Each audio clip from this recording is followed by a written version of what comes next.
Assalamualaikum warahmatullahi wabarakatuh. Saya Andin Alfaiza Lubis, NPM 037.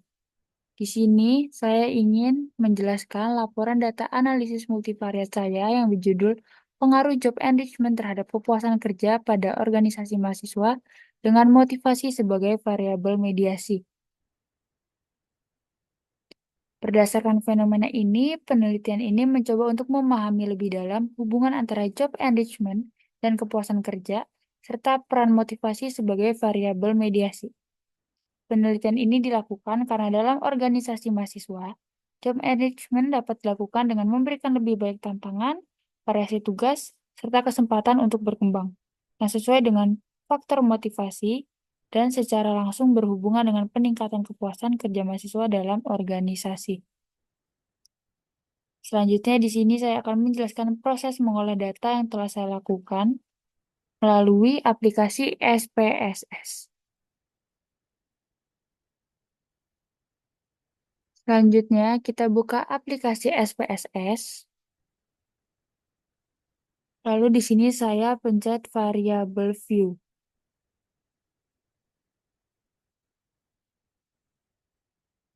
Di sini saya mengisi variable view sesuai dengan variabel yang saya gunakan. Untuk item pertanyaan, pengukuran menggunakan ordinal. Sedangkan variabelnya menggunakan scale seperti X ini, yang nantinya menjadi jumlah poin total untuk setiap variabel terhadap item pertanyaannya. Begitu juga dengan variabel mediasinya, ordinal juga untuk setiap pertanyaannya, dan variabelnya juga sama. Selanjutnya kita langsung masuk ke data view. Di sini sudah terlihat dataset, di mana saya sudah mengcopy paste semua data yang sudah saya kumpulkan melalui penyebaran kuesioner, JForm, dan dijadikan spreadsheet. Datanya sudah terkumpul. Lalu yang pertama yang saya akan uji yaitu uji reliabilitas. Kita ke menu Analyze, lalu ke Scale, lalu ke Reliability Analysis. Di sini kita masukkan semua item-item pertanyaannya, mulai dari X1, M1, sampai dengan semua seluruh Y-nya yang ordinal saja. Kita masukkan satu-satu, seperti ini, sampai dengan Y-nya. Lalu kita klik OK.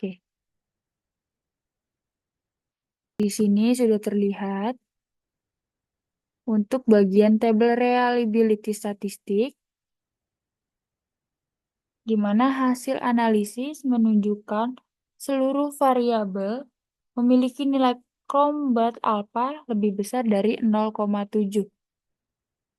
Maka seluruh variabel dinyatakan reliable dan penilaian ini dianggap dapat diandalkan atau dapat dipercaya bila memberikan hasil yang konsisten untuk pengukuran yang sama.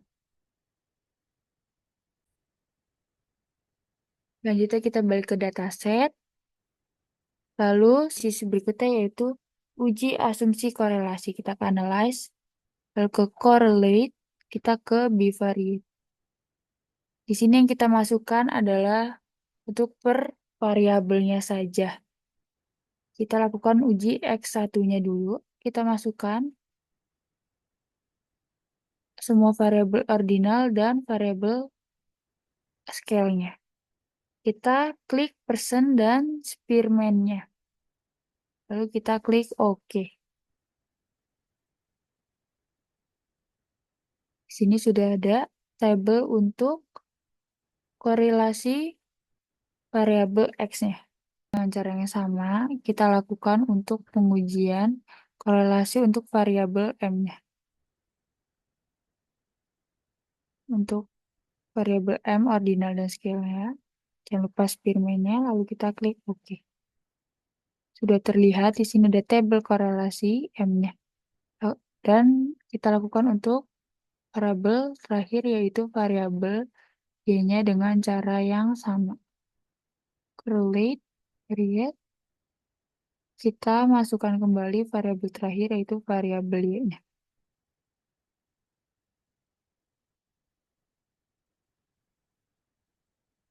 Kita masukkan, lalu kita pencet Spearman.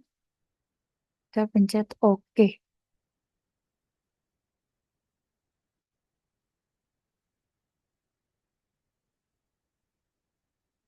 Di sini sudah terdapat tabel-tabel korelasi, yaitu Spearman untuk korelasi M, Y. Si Pearson dan Spearman adalah bahwa ada hubungan yang signifikan antara pengaruh variabel X, M, dan Y. Di sini hasil analisis menunjukkan seluruh indikator memiliki nilai signifikan. Karena bisa kita lihat dari X-nya ini, untuk variabel Y-nya bisa kita lihat signifikan karena nilai lebih kecil dari 0,05. Maka seluruh item pernyataan pada kuesioner di atas dinyatakan valid. Yang akan kita lakukan adalah uji linearitas. Sini kita ke regresi, lalu kita pilih ke linear. Pertama-tama yang akan kita uji yaitu regresi X terhadap M. Di mana M-nya kita masukkan ke dependent, dan X-nya kita masukkan ke independent. Sini yang kita lakukan, kita ke statistik, deskriptifnya kita centang, collinearity, diagnostik, Darwin-Watson-nya juga. Kita klik continue, lalu ke plots,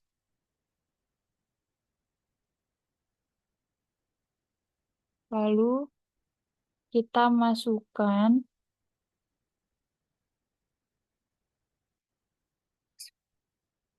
trace ID ini kita pindahkan ke variabel Y, dan Z-spread-nya ini kita ke X. Lalu kita klik histogram dan normal probability plot. Lalu kita klik continue. Kita klik OK.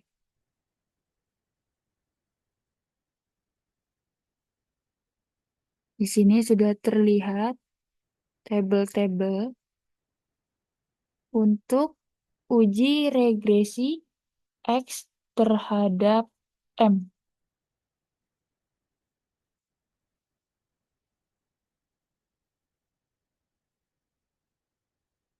Sudah tampil semua dengan histogram dan gambar-gambar lainnya. Yang bisa kita baca itu dari tabel koefisiennya. Dapat dilihat pada kolom signifikan bahwa variabel X berpengaruh signifikan terhadap variabel M karena nilai di bawah 0,05.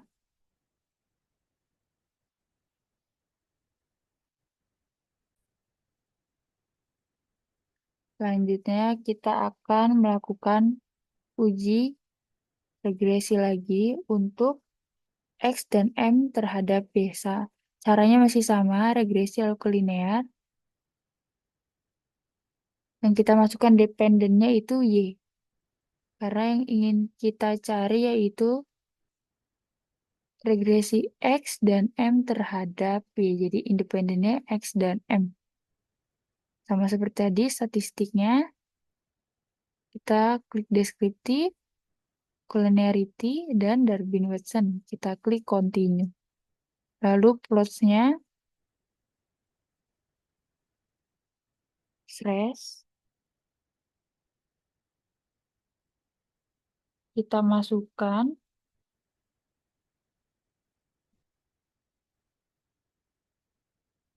ke variabel Y dan spread-nya ke variabel X.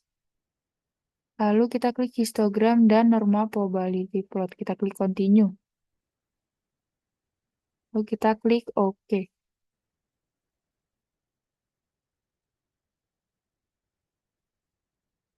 Sudah terlihat semuanya. ada tabel koefisien, dan ada histogramnya. Yang akan kita baca yaitu tabel koefisien. Di sini ada, bisa kita lihat pada kolom SIG, variabel X berpengaruh tidak signifikan terhadap variabel Y. Dikarenakan nilai variabel X terhadap Y yaitu di atas 0,05. Lalu, pada variabel M berpengaruh signifikan terhadap variabel Y karena nilainya di bawah 0,05. Selanjutnya, yang akan kita uji yaitu uji normalitas. Di mana di sini bisa kita lihat sudah ada tabel histogram atau gambar histogram. Di sini dapat disimpulkan histogram ini menunjukkan distribusi residual terstandarisasi yang mendekati kurva distribusi normal. Dengan sebagian besar residual terkonsentrasi di sekitar nilai 0, dan distribusi ini mendukung asumsi normalitas dalam model regresi, karena residual tersebar secara simetris dan tidak menunjukkan penyimpangan ekstrim. Hal ini menunjukkan bahwa model regresi memenuhi syarat normalitas sehingga hasilnya dapat diandalkan. Nah, selanjutnya yaitu kita akan menguji heteroskedasisitas.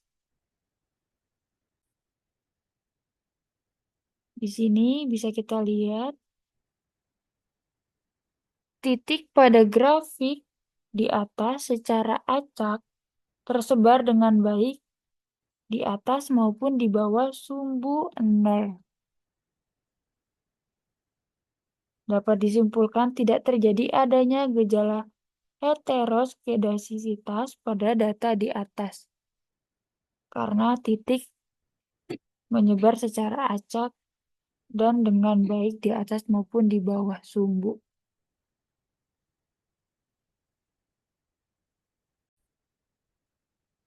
Dan selanjutnya ada uji linearitas. Di sini sudah terdapat gambar, yaitu di mana kita bisa lihat titik-titik pada plot di atas ini mengikuti garis diagonal yang menunjukkan bahwa residual tersebar secara normal, mendukung asumsi bahwa model regresi linear sudah sesuai.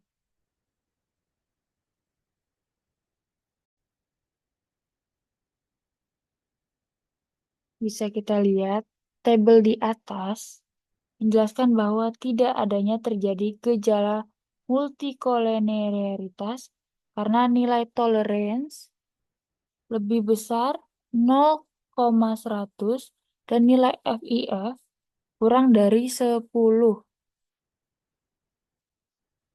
Lalu dapat dilihat pada kolom SIG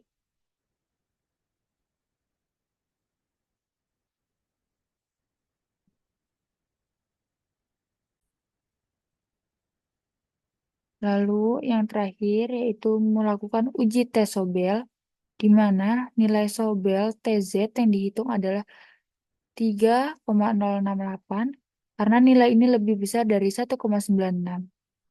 Maka hasil ini menunjukkan bahwa efek mediasi dari variabel motivasi antara job engagement dan kepuasan kerja adalah signifikan. Dan dapat kita simpulkan, hasil analisis data mengenai job engagement terhadap kepuasan kerja dengan motivasi sebagai variabel mediasi pada mahasiswa organisasi menunjukkan bahwa ketiga variabel tersebut tidak memiliki pengaruh signifikan. Meskipun uji korelasi Pearson dan Spearman menunjukkan adanya hubungan antara variabel-variabel tersebut, Hasil akhirnya tidak memberikan bukti yang kuat bahwa job enrichment secara langsung berpengaruh pada kepuasan kerja. Sebaliknya, motivasi memiliki pengaruh signifikan terhadap kepuasan kerja, sementara job enrichment hanya berpengaruh signifikan terhadap motivasi.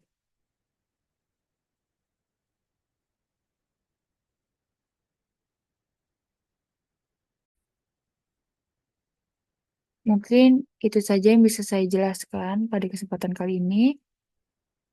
Apabila ada kurang yang mohon dimaafkan. Wassalamualaikum warahmatullahi wabarakatuh.